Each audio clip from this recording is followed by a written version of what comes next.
Deuteronômio, capítulo de número 17, a partir do versículo 14.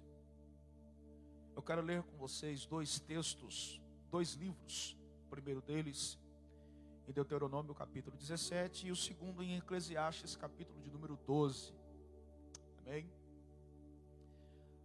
Deuteronômio 17, se você não está sem um exemplar, nós estamos aqui com o texto na tela da nossa igreja.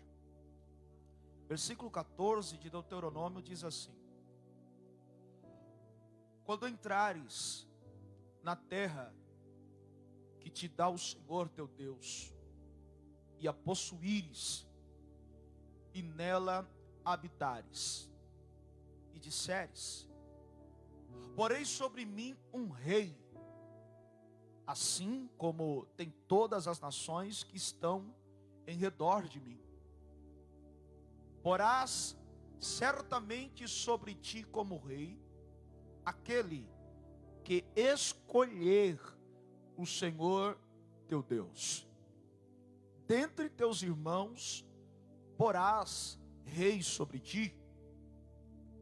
Não poderás pôr homem estranho sobre ti que não seja dos teus irmãos.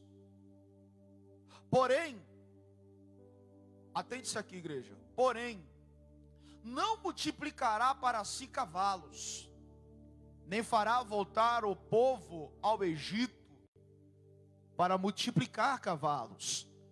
Pois o Senhor vos tem dito: nunca mais voltareis por este caminho. Tampouco para si multiplicará mulheres, para que o teu coração não se desvie. Nem prata nem ouro multiplicará para si. Eclesiastes capítulo 12, versículo 1. Apenas o versículo 1. Eu vou ler esse texto e eu gostaria que a igreja em seguida repetisse após mim. Amém? Quem me ouve, diga amém. Glória a Deus. Eclesiastes capítulo 12, versículo 1. Lembra-te do teu Criador, dos dias da tua mocidade, vírgula, antes que venham os maus dias e cheguem os anos dos quais venhas dizer: não tenho neles contentamento. Vamos todos repetir? A igreja? 1, 2, 3. Mais forte que você pode. Vamos lá? 1, 2, 3.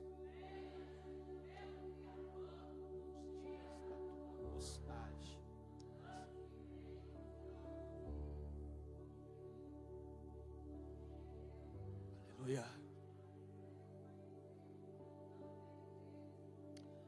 Senhor, meu Deus e meu Pai, aqui está a tua igreja. A palavra não é minha, a palavra não é de homem mortal algum. Fala conosco nessa manhã de forma clara e concisa, e que possamos sair daqui alimentados e fortalecidos pela tua palavra. É o que nós oramos e te pedimos em nome de Jesus. Se você pudesse, acende, aplaudir o nome do Senhor Jesus. Se é para Ele, bata mais forte. A Ele a honra, a Ele a glória. Aleluia.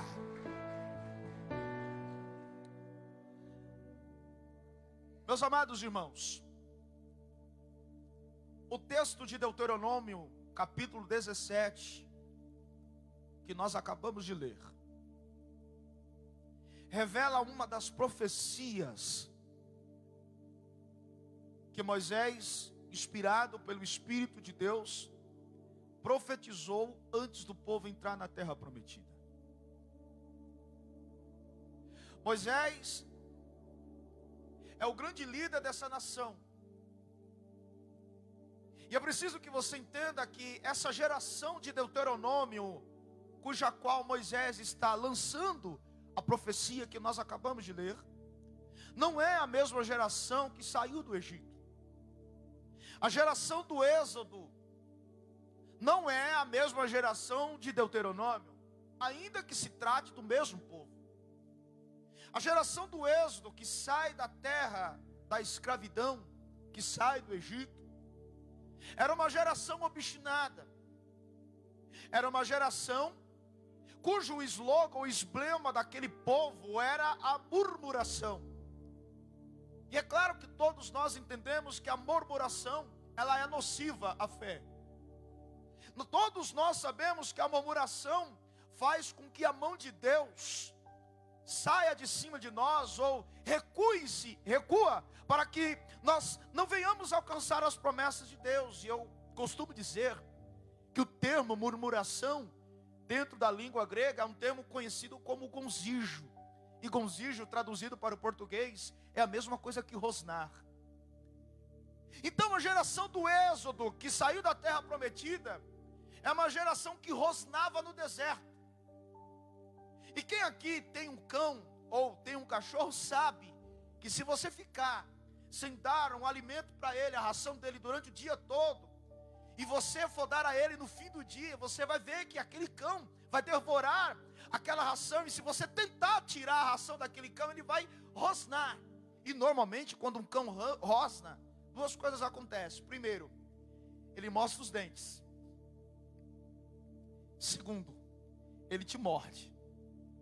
Dentro desse cenário todo é a geração do Êxodo. Uma geração que tem por costume ou como cultura a murmuração. Eles reclamam da carne, eles reclamam do pão, eles reclamam da falta de água, eles reclamam da falta de sepultura. E Deus então decide trocar aquela geração. Por intermédio da murmuração, aquele povo vai perecer no deserto, até surgir uma nova geração. E essa nova geração são os filhos daqueles que morreram no deserto. Os filhos daqueles que saíram do Egito agora vão entrar na terra prometida. E o que chama a atenção é que Moisés é chamado por Deus para reprisar toda a lei. Essa geração que está para entrar na terra prometida é uma geração que não viveu sob a murmuração dos pais. É uma geração que não foi influenciada pela reclamação. E eu repito, toda vez que nós reclamamos, nós estamos dizendo nas entrelinhas que Deus não tem poder para resolver o meu problema.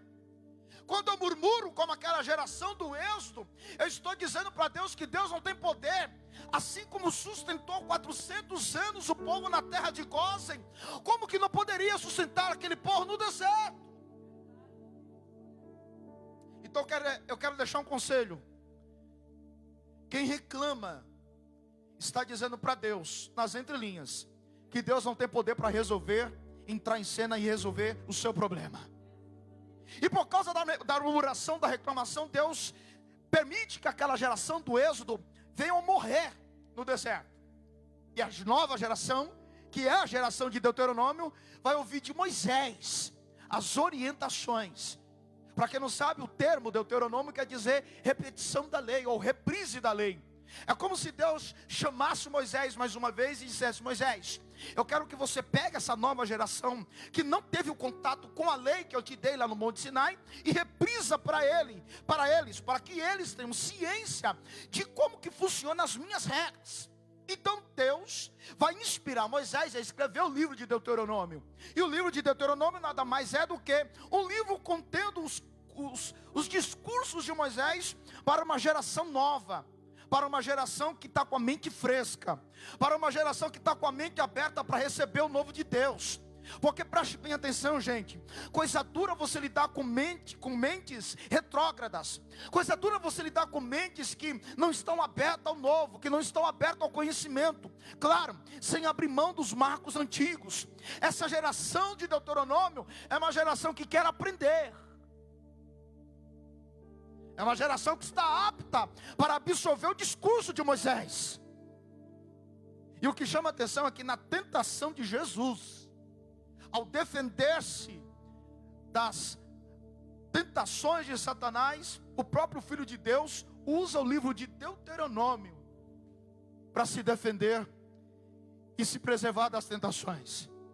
O interessante é que o Filho de Deus, ele poderia usar o livro de Gênesis.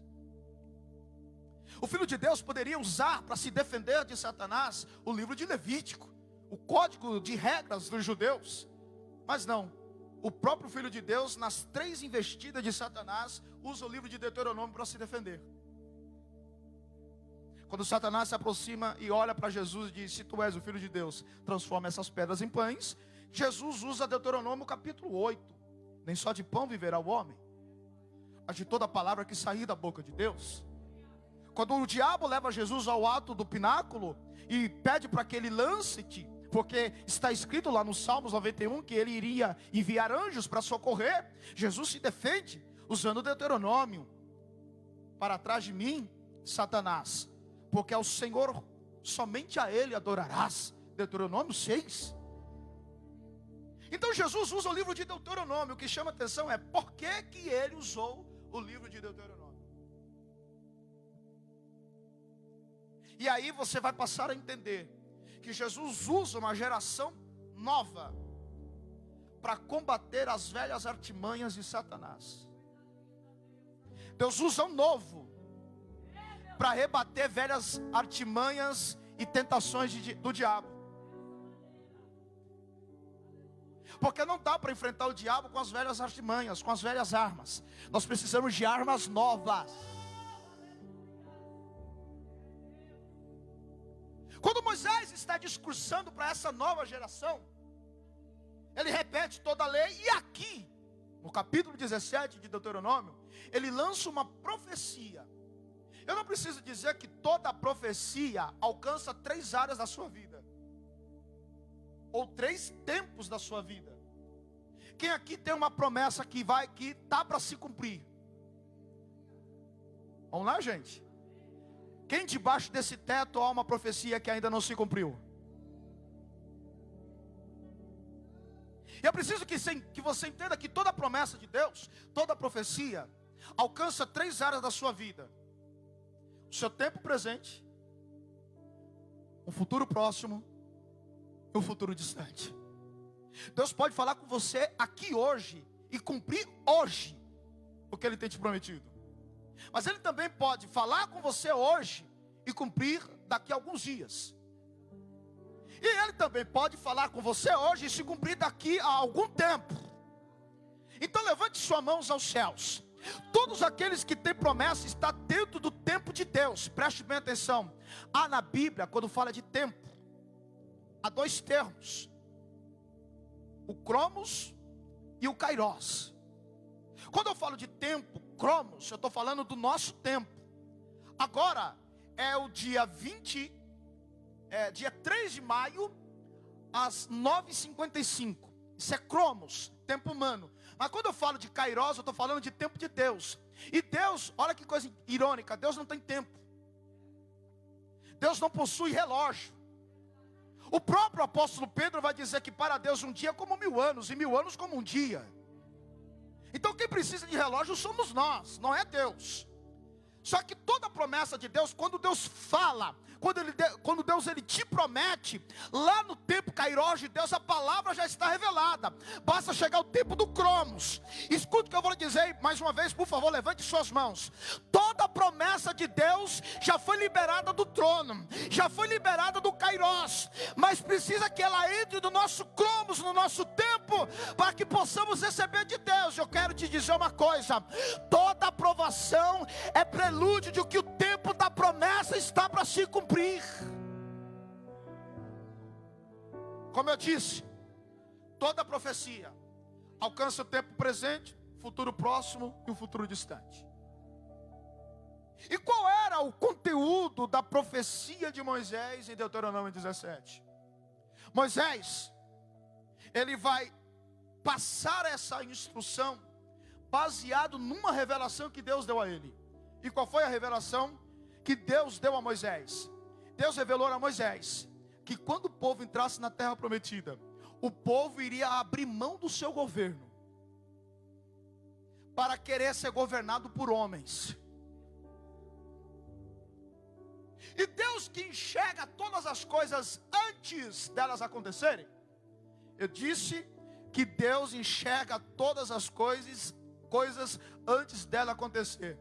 Eu vou dizer de novo: Deus enxerga todas as coisas antes delas acontecer. E Ele não revela essas coisas para quem não é íntimo. Deus revela para os seus íntimos as coisas que ainda vão acontecer. Deus não revela ou não esconde dos seus profetas o que está para acontecer. Deus já anteviu que o povo iria abrir mão do seu governo teocrático para ser governado pelos monarcas. E Deus antevém e então orienta Moisés. Moisés, lá na frente, eles ainda não entraram na terra, mas quando eles entrarem na terra, lá na frente, eles vão querer um rei. E esse rei, Moisés, ele precisa preencher alguns requisitos. E quais eram os requisitos que um rei deveria preencher? Primeiro, teria que ser alguém da nação, não poderia ser estrangeiro. Segundo, esse rei não poderia multiplicar mulheres. Terceiro, não poderia multiplicar nem prata nem ouro. E o quarto, não poderia multiplicar para si cavalos. E o interessante é que na profecia Deus repete 2 vezes na boca de Moisés, dizendo que esse rei não pode multiplicar para si cavalos. Esse é o tema da mensagem de hoje. Diga para quem está perto de você: não multiplique para si cavalos. Não, ele não entendeu. Diga para ele: não multiplique para si cavalos. Moisés morre, o povo entra na terra prometida. 500 anos depois, Moisés está morto. 500 anos depois, o povo se reúne. E quem está na liderança do povo é o último juiz de Israel, o profeta Samuel. Samuel já está velho. Os filhos de Samuel não têm condições de liderar o povo. Então o povo se reúne diante de Samuel e pede um rei. A Bíblia diz que Samuel vai orar a Deus. E na oração, na resposta da oração, Deus responde a Samuel dizendo: Samuel, eu estou percebendo que você está levando muito para si o que o povo está pedindo. Samuel, eu estou percebendo, Samuel, que você está muito sentido com o pedido do povo. Mas diga para o povo que ele não está, ou eles não estão te rejeitando. Eles estão rejeitando a mim. Samuel, eu já falei o que ia acontecer na boca de Moisés. Se é um rei que eles querem, então deixem eles escolherem um rei. Escolheram o mais bonito, o mais famoso. Escolheram aquele que os seus olhos agradavam. Saul é consagrado a rei de Israel. Interessante que ele começa bem o seu governo. Ele começa profetizando, ele começa se misturando com os profetas. Mas o problema é que quando o tempo passa, parece que a cadeira modifica as pessoas. Uma coisa é Samuel, ou melhor, uma coisa é o jovem Saul, à procura das jumentas do seu pai. Uma coisa é o rei Saul sentado na cadeira. A Bíblia diz que ele é atormentado por um espírito maligno vindo da parte de Deus. Ninguém acalma ou nada acalma Saul, a não ser a harpa de Davi. O ciúmes toma conta desse homem. Vocês conhecem a história. Saul cometeu suicídio. Mas só que Deus já tinha mandado Samuel à casa de Jessé. Davi é escolhido como rei de Israel. E no dia da consagração de Davi, o que chama a atenção é que no capítulo 16 do primeiro livro de Samuel, Davi, ele é ungido com um chifre de azeite. Irmã Silmara. Mas quando Saul é ungido no capítulo 10 do primeiro livro de Samuel, ele é ungido com um vaso de azeite. Olha que coisa interessante. Na escolha de Saul, no dia da consagração, ele é ungido com um vaso de azeite. Na consagração de Davi, ele é ungido com chifre de azeite. Vaso é mais fácil de quebrar, sim ou não, gente? Sim ou não, gente? Toda escolha humana, que é de desejo humano, a tendência é quebrar como vaso. O governo de Saul quebrou como vaso de barro que foi Samuel quando foi ungido. Mas um chifre de azeite, se você pegar um chifre de azeite e tentar quebrar, não quebra. A Bíblia diz que Davi, ele foi escolhido segundo o coração de Deus. Quem escolheu Saul foi os homens, mas quem escolheu Davi foi Deus. Escute o que eu vou lhe dizer: quem é chamado, quem é escolhido por Deus, o seu ministério não quebra, a família não quebra. Mas toda vez que tem o lado humano entrando em cena, a responsabilidade é sua, não é de Deus. Mas enfim, Davi governa o seu reinado com excelência. Um homem de guerras, um homem que derrama sangue. Só que Davi envelhece. E no seu leito, ele manda chamar Salomão. No leito de morte, Davi chama Salomão. Salomão entra no quarto do pai. O pai está acamado. Davi está envelhecido. E Davi começa a dar alguns conselhos para Salomão. Salomão, meu filho, seja homem. Salomão, meu filho, sirva o Deus que o seu pai serviu até os dias de hoje. Salomão, meu filho, não se aparte da lei, nem para a direita, nem para a esquerda. Ele dá essas recomendações, e Salomão passa a ser um novo governador, ou rei de Israel. Aqui eu começo a ministrar, porque é em Salomão que vai se cumprir a profecia de Moisés, 500 anos depois. Como assim?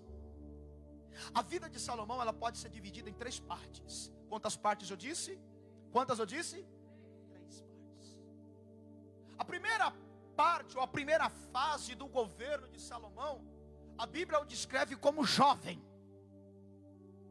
E como jovem, ele é um jovem que não se aparta da arca. Na sua juventude como rei, Salomão tem visões com Deus durante a madrugada. Na sua juventude como rei, ele vai pedir sabedoria a Deus. E chega o dia de testar a sabedoria de Salomão. Uma mulher apresenta-se o seu filho morto nos braços, acusando a sua amiga de ter roubado o seu filho, dando ela com o filho dela vivo nos braços. Salomão olha para aquela mulher e diz: vamos partir o menino no meio. A mulher que fez a acusação disse: meu senhor, não faça isso, entrega o menino inteiro para ela. Salomão então identifica que aquela mulher estava falando a verdade, entrega o filho dela vivo para as mãos dela, e o morto para aquela que estava mentindo para o rei. Salomão, na sua juventude, preste bem atenção, ele vai construir o templo. E o interessante é que no dia da inauguração do templo, quando ele vai cortar as faixas ou as fitas para inaugurar o templo, a Bíblia diz que o Espírito de Deus toma a boca de Salomão. E ele vai dizer o que está escrito em 1 Crônicas capítulo 7, versículo 14. Se o meu povo que se chama pelo meu nome se humilhar e orar, e se converter dos seus maus caminhos, então eu ouvirei dos céus, perdoarei os seus pecados e sararei a vossa terra. E a Bíblia diz que quando ele termina de fazer a oração, a Shekinah toma conta do ambiente. E quando os sacerdotes vão tentar entrar para fazer os seus primeiros sacrifícios, eles não conseguem, porque a glória não deixa. Na sua juventude, Salomão é tão inspirado por Deus, que a Bíblia vai dizer no primeiro livro de Reis, capítulo 4, versículo 32, que ele vai compor 1005 louvores a Deus. Tente imaginar um compositor com 1005 faixas de exaltação a Deus. E tem mais, ele escreve 3 mil provérbios. 3 mil provérbios. Provérbios nada mais é do que conselhos. Compositor e conselheiro. E esses provérbios, a maioria deles estão descritos no livro de Provérbios. Na sua juventude, ele escreve o livro de Provérbios. Olha que um jovem cheio de Deus é capaz de escrever. Provérbios capítulo 15, versículo 1, ele vai dizer: a resposta dura suscita ira, mas a resposta branda desvia o furor. Olha o que um jovem cheio de Deus é capaz de escrever, Bruno. A mulher sábia edifica a casa, mas a tola derruba com as próprias mãos. Olha o que um jovem cheio de Deus é capaz de escrever: é melhor morar numa casa que tenha goteira do que morar com uma mulher rixosa. Ele vai dizer no livro de Provérbios: os olhos do Senhor estão em todos os lugares. Provérbios 15, 3. Sobre os bons e os maus. Mas sabedoria não é sinal de santidade. Diga para quem está perto de você: sabedoria não é sinal de santidade. Ele é um homem sábio. Mas quem concorda comigo que o tempo passa? Sim ou não? O tempo passa? Passa ou não passa, gente? O tempo passa. E ao passar o tempo, Salomão, ele vai conviver com uma coisa que o reino de Israel não está acostumado a viver. Coloca para mim aqui, Jair, primeiro livro de Reis, capítulo 5. Só mais um pouquinho, igreja, que eu aplico a mensagem, já já. Primeiro livro de Reis, capítulo 5. Enviou Irão, rei de Tiro, os seus servos a Salomão, porque ouviram que ungiram a Salomão, o rei em lugar de seu pai, porquanto Irão sempre tinha amado a Davi. Então Salomão enviou a Irão dizendo: bem sabes tu, Davi, que Davi, teu pai, não pôde edificar uma casa ao nome do Senhor, seu Deus, por causa da guerra com que o cercavam, até que o Senhor os pôs debaixo das plantas dos vossos pés. Agora olha o quadro. Porém, agora o Senhor, meu Deus, me tem dado descanso de todos os lados. Adversário não há, nem algum mal encontro. Olha só, até aí. Salomão, na sua juventude, ele foi um rei que não teve que pegar espada. Salomão, na sua juventude, apesar de ser cheio de sabedoria e a princípio ser cheio da presença de Deus, foi um rei que não pegou numa espada, ele não enfrentou guerra. Porque Davi já havia enfrentado todas as guerras. Salomão agora passa a governar cheio da presença de Deus, cheio da comunhão com Deus, não sai da presença da arca, inaugura o templo, constrói o templo. Só que tem um detalhe: ele não é um rei que pega em espada. Ele é um rei que não enfrenta uma guerra, porque o texto está dizendo que Davi já havia enfrentado todos os inimigos, e os inimigos estavam debaixo dos pés de Davi. E quando Salomão herda o trono, ele herda um trono de paz, não tem guerras. Deixa eu abrir um parênteses. Salomão, ele vai começar a declinar-se espiritualmente, porque ele foi um homem que nunca enfrentou uma guerra. E deixa eu lhe falar uma coisa: o que forja a fé de alguém são justamente as guerras. O que faz alguém ser forte espiritual é justamente o dia mau. Cristão que não enfrenta guerra, ele está com um problema sério. Porque no dia que a calamidade chegar, ele não vai ter estrutura para aguentar tudo aquilo que o dia mau tem para oferecer. Mas aqueles que já são acostumados com as guerras, sabe que não é um vírus que vai parar a fé da igreja. Então entenda uma coisa: a guerra, ela te ajuda espiritualmente. Porque Deus não é um Deus de distâncias. E quando Ele perceber que nós estamos distantes, Ele vai criar circunstâncias, meios, para que você fique aos pés dEle. E é justamente as guerras que faz você buscar a presença dEle.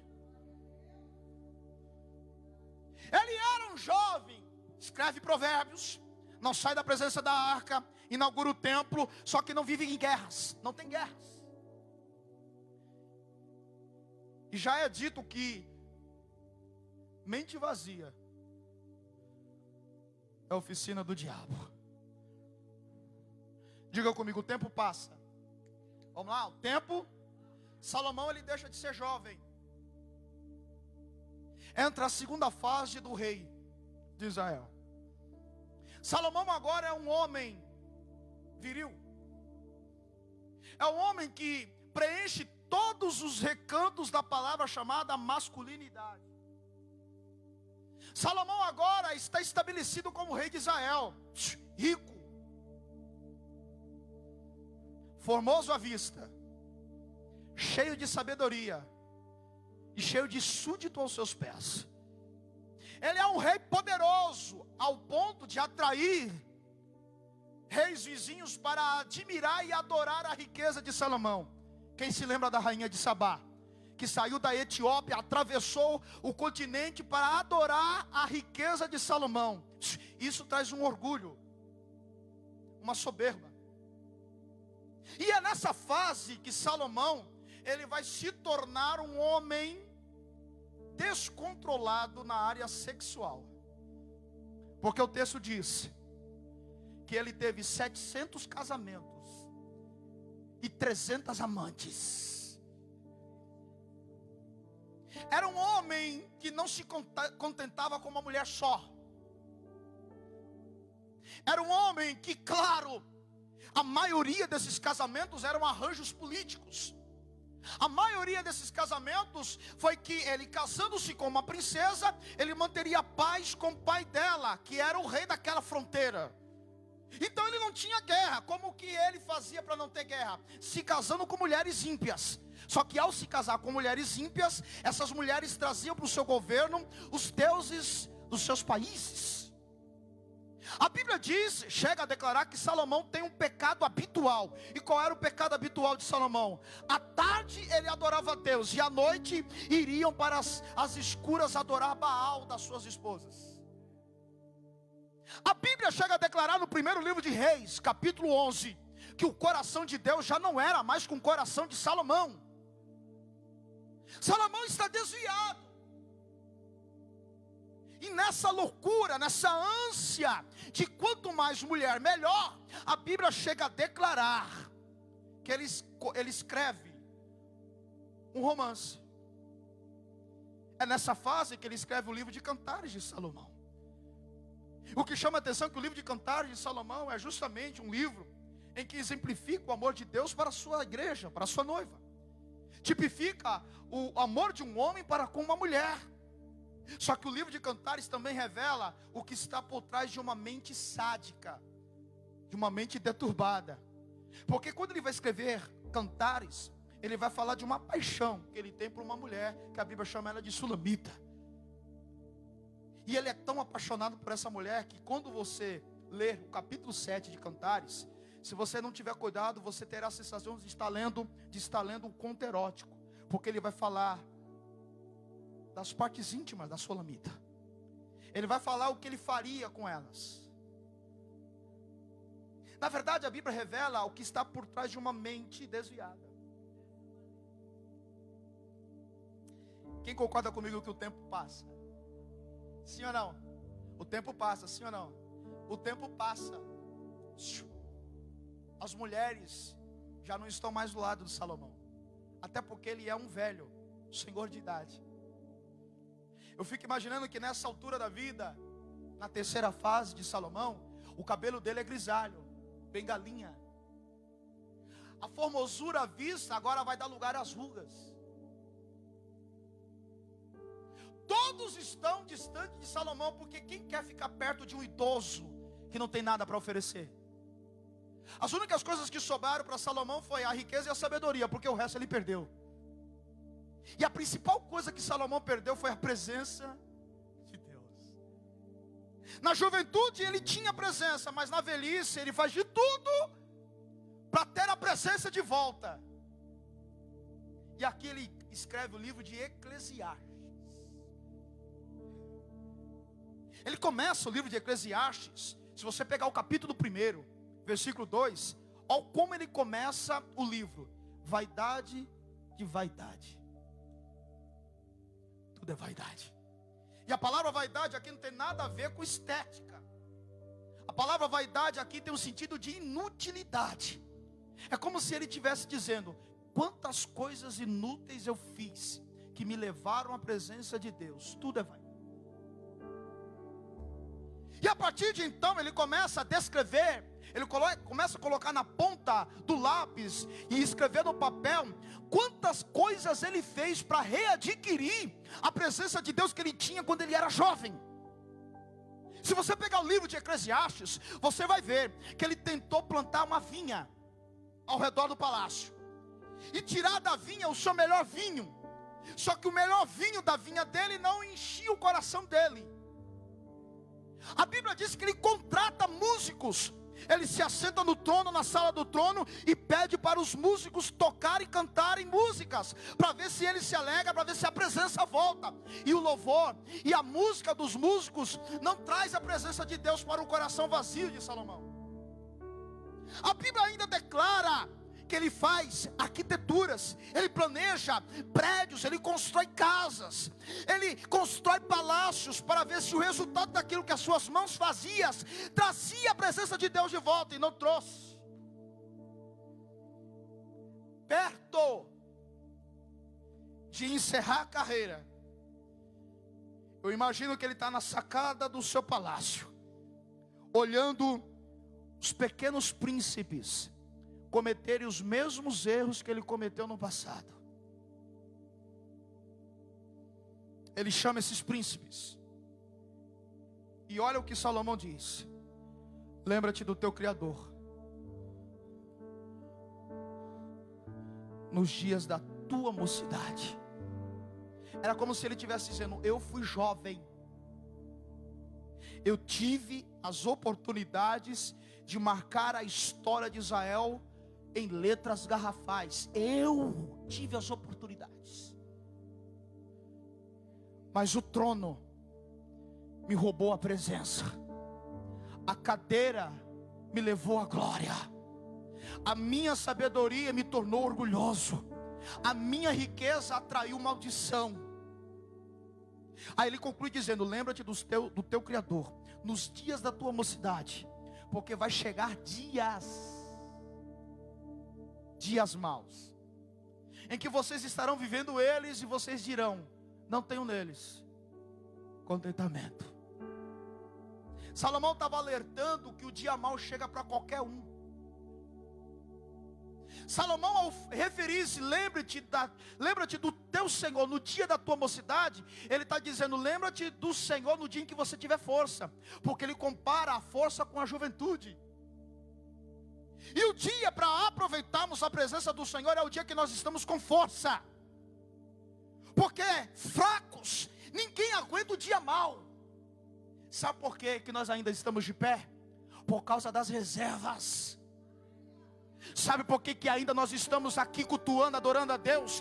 Não é porque você tem força, não é porque você se colocou de pé e veio para a casa do Senhor, não. Porque o Espírito te incomodou e te trouxe para adorar-o, porque sabemos que nós estamos vivendo o dia mau. Mas eu te pergunto: e aqueles que não têm forças? Que não aproveitaram a força quando tinham? O dia mau sempre vai chegar para todos. A Bíblia vai dizer no Salmo 112, no louvor de Davi, que ele vai dizer assim, Salmo 112 verso 7: eu não temerei as más notícias. Ele não está dizendo que as más notícias não chegarão, ele está dizendo: eu não tenho medo de receber notícia ruim. Quando Salomão está dizendo: lembra-te do teu Criador nos dias da tua mocidade, porque chegará os maus dias. E se você não aproveitar quando você tem força, você vai chegar nos maus dias e vai dizer assim: eu não tenho mais força, eu não tenho mais desejo, eu não tenho mais prazer. E cá para nós, não é a realidade de alguns? Quantos e quantos me procuram pelas mensagens da vida dizendo: ore por mim porque eu não tenho mais forças. Aí no meu subconsciente eu dizia: aonde você estava quando você tinha forças? E por que não aproveitou elas?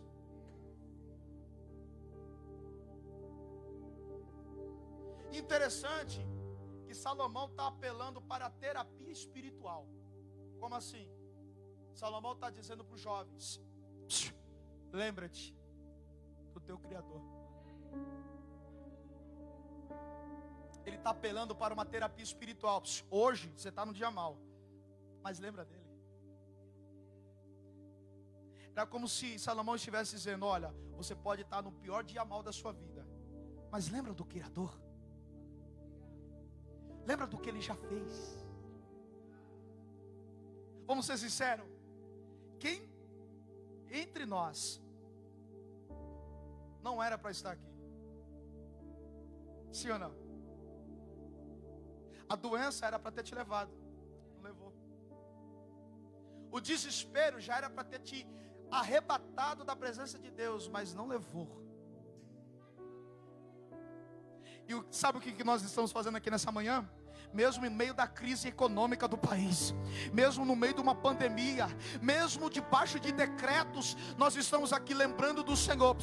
O mesmo Deus que abriu o mar vermelho, ainda é o mesmo Deus que pode fazer da tempestade, do vale que você está vivendo, abrir o mesmo riacho que você está enfrentando.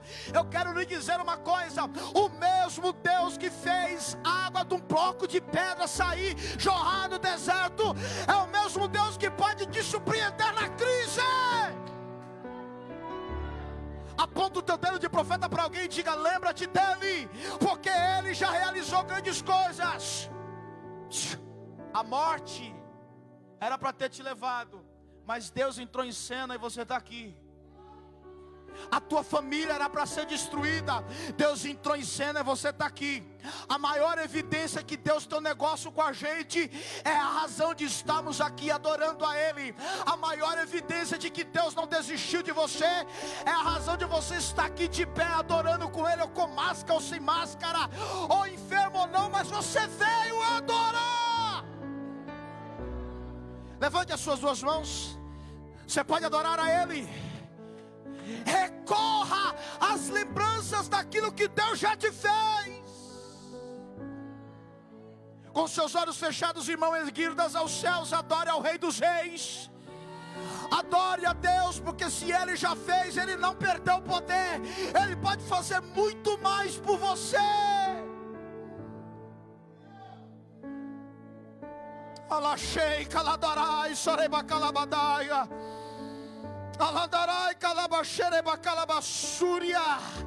Eu vim aqui com uma mensagem da parte de Deus.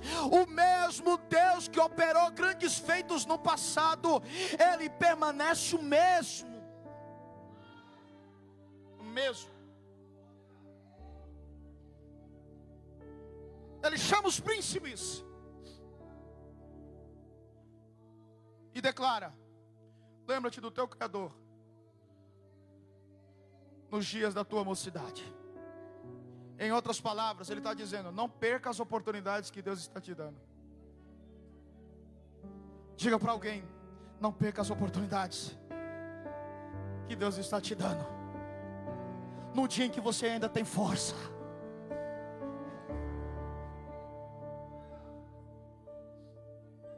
Alguém já disse que 3 coisas não voltam mais na vida de alguém. Primeiro, aniversário de 15 anos, ninguém faz 2 vezes na vida. As águas correntes de um rio, elas não vão fazer o sentido novamente e passar novamente diante dos teus olhos. E as oportunidades que Deus disponibiliza para nós, existem oportunidades que se você não agarrar naquele dia,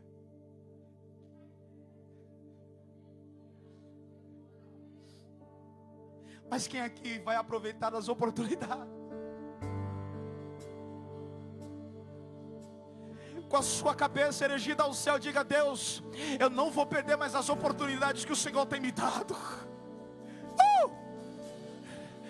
Não perca as oportunidades que Deus está te dando.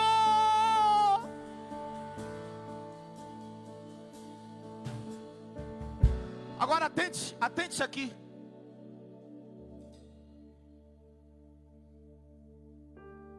Alguém só fala e só dá algum conselho por experiência própria, sim ou não? Se Salomão está dizendo para aqueles jovens não perderem as oportunidades, é porque ele, Salomão, sabe do que está falando. Porque o próprio livro de Eclesiastes vai nos dizer as oportunidades que Salomão perdeu. Eu só vou te falar 4 delas. A primeira delas, põe Eclesiastes capítulo 3 na tela. Se ele está dizendo para aqueles pequenos príncipes não perder as oportunidades, porque ele está falando por experiência própria. Então veja o que Salomão perdeu e nunca mais ele teve de volta. Olha o capítulo 3. Tudo tem o seu tempo determinado, e há tempo para todo propósito debaixo do céu. Há tempo de nascer e tempo de morrer, tempo de plantar e tempo de arrancar o que se plantou, tempo de matar e tempo de curar, tempo de derribar e tempo de deitar ou de edificar, tempo de chorar, tempo de rir, tempo de prantear e tempo de saltar, tempo de espalhar pedras e tempo de ajuntar pedras, tempo de abraçar e tempo de afastar-se de se abraçar, tempo de buscar e tempo de perder, tempo de guardar e tempo de deitar fora, tempo de rasgar e tempo de coser, tempo de estar calado, tempo de falar, tempo de amar e tempo de aborrecer, tempo de guerra, tempo de paz. Levante a sua mão aos céus. Sabe o que Salomão está dizendo? No dia que o tempo de Deus chegou na minha vida, eu perdi a oportunidade de agarrar o tempo de Deus. Então eu digo para vocês, lembra-te do Criador no dia da tua mocidade, porque Ele está dizendo, eu vou chegar com o meu tempo na vida de vocês. Então pelo amor de Deus, agarra!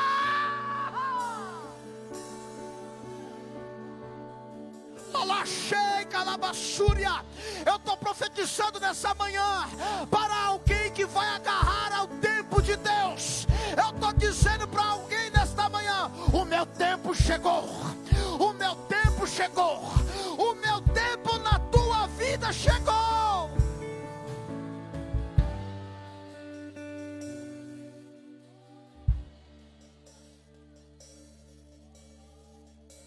Que tempo é esse? Pode ser o tempo que Deus vai te surpreender no dia que faltar tudo. Que tempo é esse? Tempo de fazer as melhores vendas do teu negócio. Que tempo é esse? Tempo de crescimento na crise. Que tempo é esse? Tempo de ser surpreendido quando tudo está dizendo o contrário. Que tempo é esse? Tempo em que você mantém a sua fidelidade em tempo de crise, que o resultado vai chegar dentro da tua casa. Que tempo é esse? O tempo em que a porta vai se abrir quando todas estão fechadas. Que tempo é esse? Tempo de adorar, de exaltar, de agradecer, porque o mesmo Deus que é Deus no vale, também é o mesmo Deus do topo da montanha. Adore a Ele, adore a Ele, adore, adore, adore, adore. Diga para quem está perto de você, não perca o tempo de Deus. Não perca o tempo de Deus. O tempo é agora, o tempo é agora.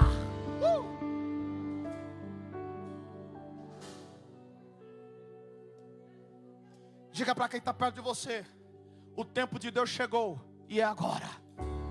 Diga para ele, quer um conselho? Não perca o tempo de Deus.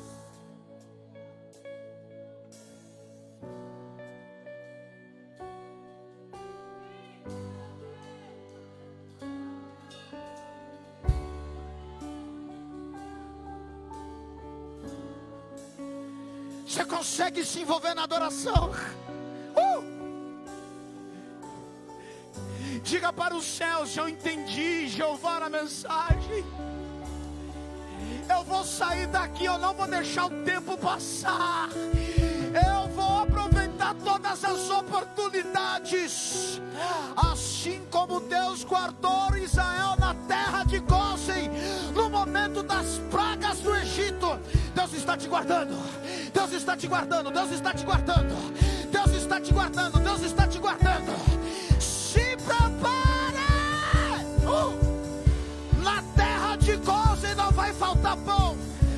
Na terra de Gósen não vai faltar o sustento. Labash, andai, caladai, xerei, calabaçora, bacalabadeira, bacalabacá.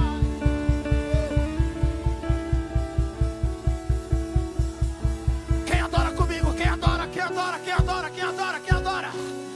Quem adora? Labadeira, bacalabaxeira, bacalabaçora.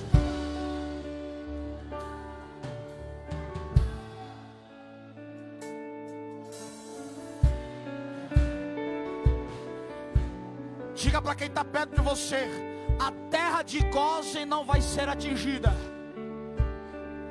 Praga nenhuma vai chegar na tenda de Gósen.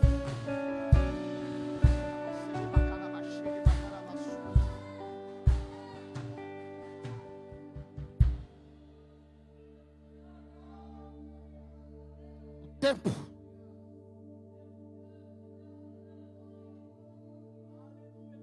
Ele está dizendo: tudo tem o seu tempo. Mas tem outra coisa, uma outra oportunidade que Salomão perdeu. Olha o capítulo 8, versículo de número 9. Coloca na tela, por favor.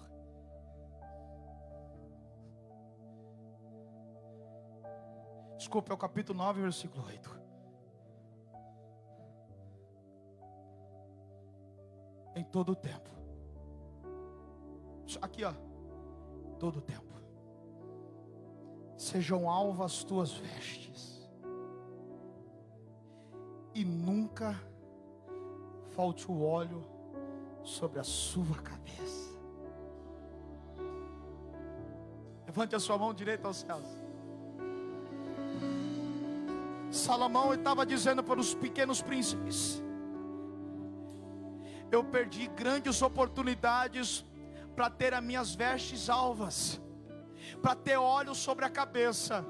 Mas eu digo para vocês: aproveita as oportunidades. Em todo tempo sejam alvas tuas vestes, e nunca falte o óleo sobre a tua cabeça. Ele está dizendo: no dia que você tiver oportunidade, se encha de Deus. Ele está dizendo: no dia que você tiver oportunidade, adore a Deus. Ele está dizendo: no dia que você tiver oportunidade, deixa o óleo cair na cabeça. Levanta as suas duas mãos aos céus. Pela fé, eu vejo o óleo do Espírito sendo derramado sobre a vossa cabeça, sobre a sua cabeça.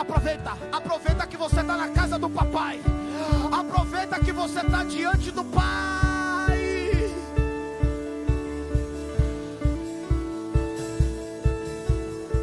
Com as suas mãos erguidas para o céu, eu vou profetizar: seja cheio do Espírito Santo, seja cheio da glória de Deus, seja tomado pelo Espírito de Deus, seja cheio da Shekinah de Deus. Ande pela glória, adore pela glória, exalte pela glória.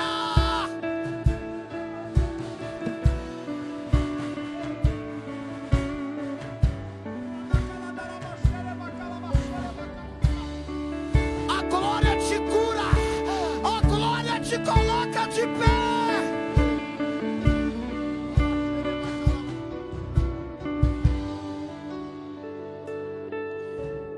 Diga para quem está perto de você: vai ser na crise que a unção vai ser abundante na tua cabeça.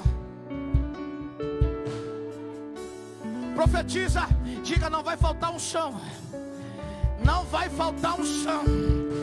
O mundo pode estar de ponta cabeça, mas a igreja não vai faltar unção. Não vai faltar unção. Não vai faltar unção.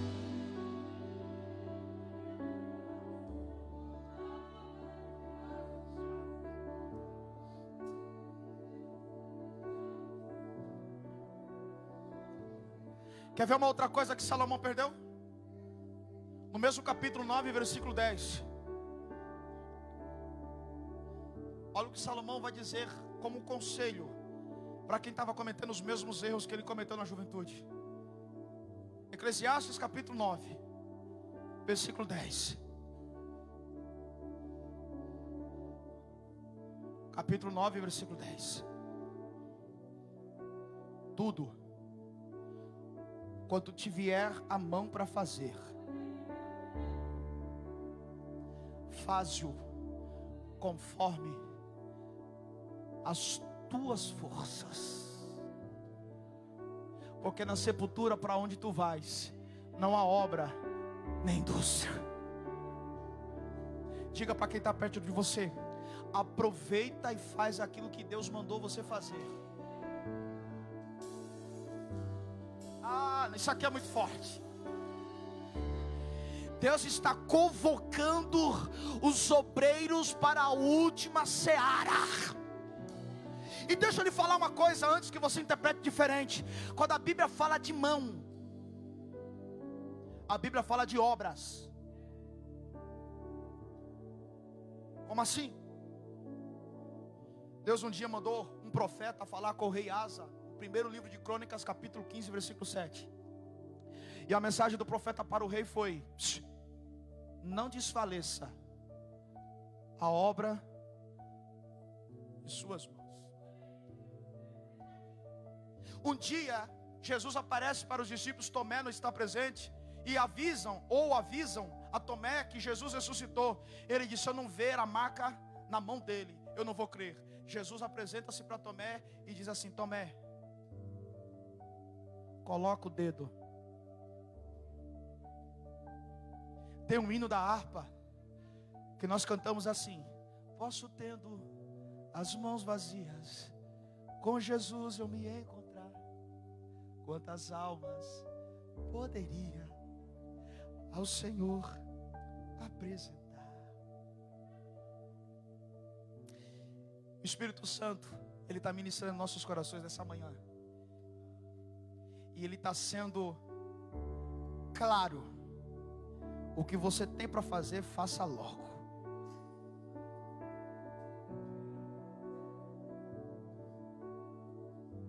Deus está falando aqui para alguém. Você diz que não tem forças, você diz que não tem jeito. Olha o conselho de Salomão: tudo que te vier para fazer, faça. Ele ainda acrescenta: conforme as tuas forças. Diga para quem está perto de você: com força ou sem força, faça o que Ele te entregou.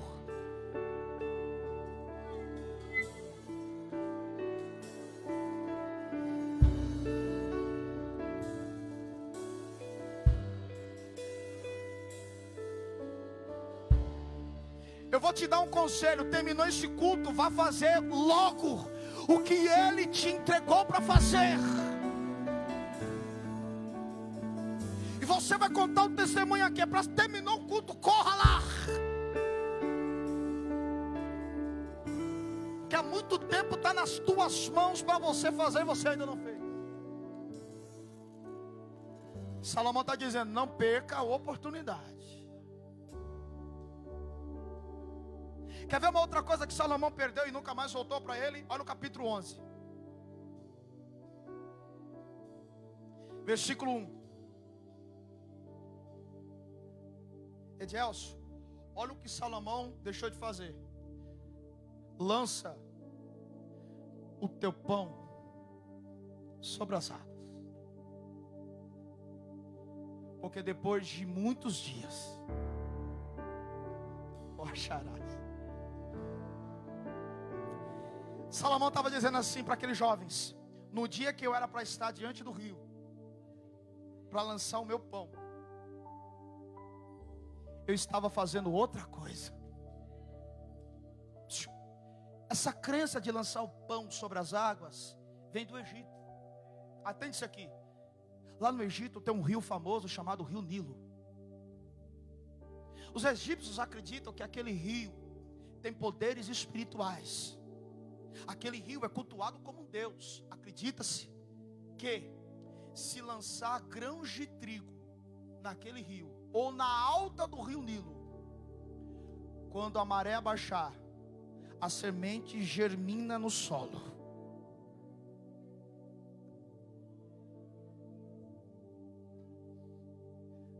Na próxima colheita nós temos um outro pé de trigo. Por isso que ele está dizendo: lança o teu pão no dia da alta do rio. Eu vou falar que pão que é esse. Claro, muitos poderiam interpretar, e eu concordo, com oferta, com o seu dízimo. Isso você tem que fazer. Mas esse pão aqui eu coloco outro nome.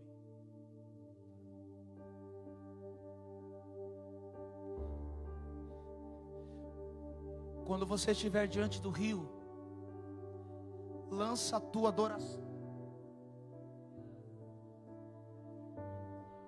Porque depois de muitos dias, você vai ver o resultado da adoração que você jogou no... Se coloca de pé.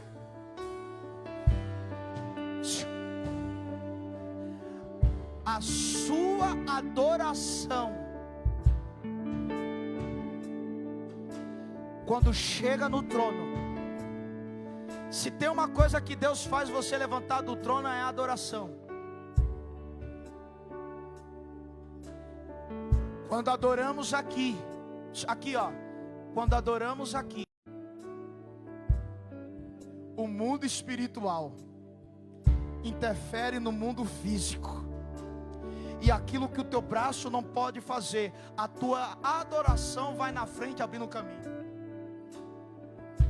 Por favor. Agora, olhe para cá. Aonde que está o problema do cavalo? Porque Moisés profetizou: tem que ser um rei dentre os seus irmãos. Salomão preenche o requisito, porque Salomão é hebreu. Só que Salomão multiplicou mulheres. Salomão multiplicou riqueza. E Salomão multiplicou cavalo. E por 2 vezes, na boca de Moisés, Deus disse: não multiplique para si cavalo. Qual é o problema? Aqui ó, eu já estou encerrando. Qual é o problema de ter cavalo?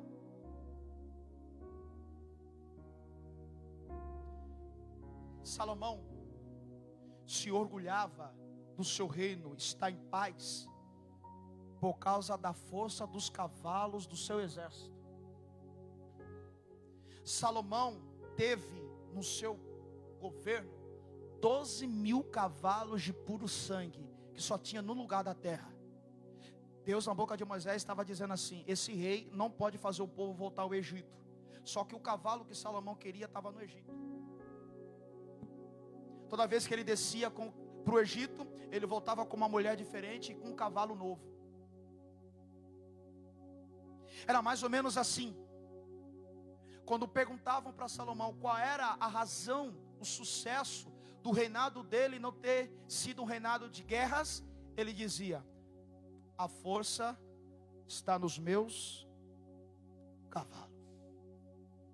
E Deus foi específico: não multiplique para si cavalos. Moral da história: Salomão estava atribuindo o sucesso do seu reinado na força do seu, e foi o pior erro dele. Ele se envolveu com mulheres, o orgulho tomou conta do coração dele, mas o que derrubou a fé de Salomão foi o cavalo. Como assim? Veja o que está escrito no Salmo 20, último texto, irmão Jair. Antes de morrer, lembra? No leito de morte, Davi chama seu filho e dá algumas orientações. Antes de morrer, olha a última orientação que Davi disse para Salomão. Salmos 20, verso 7.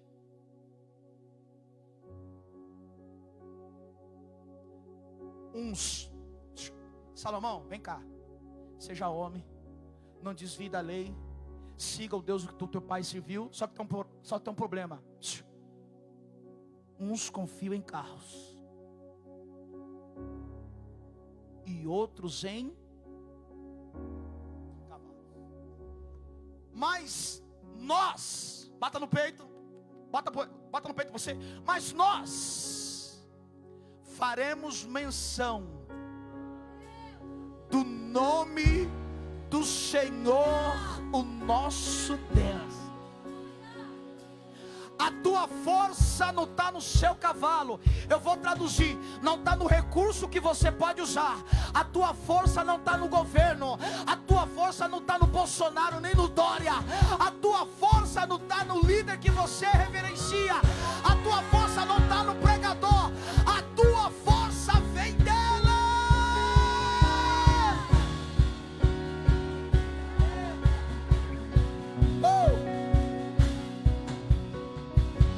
Deus está dizendo: se desprenda dos recursos que você está utilizando, mergulhe na fé e confie em mim. Porque o que vocês acham que os discípulos, a Bíblia diz que os discípulos estavam no meio do mar da Galileia, enfrentando um furacão, uma tempestade, primeira, segunda, terceira vigília, e nada de Jesus vir. Só que o texto diz que eles estavam lutando contra a tempestade usando a força dos remos. Diga para quem está perto de você: força do braço nunca resolveu o problema de Deus. Foi quando eles gritaram na quarta vigília: Jesus desce do monte e vem andando sobre as águas.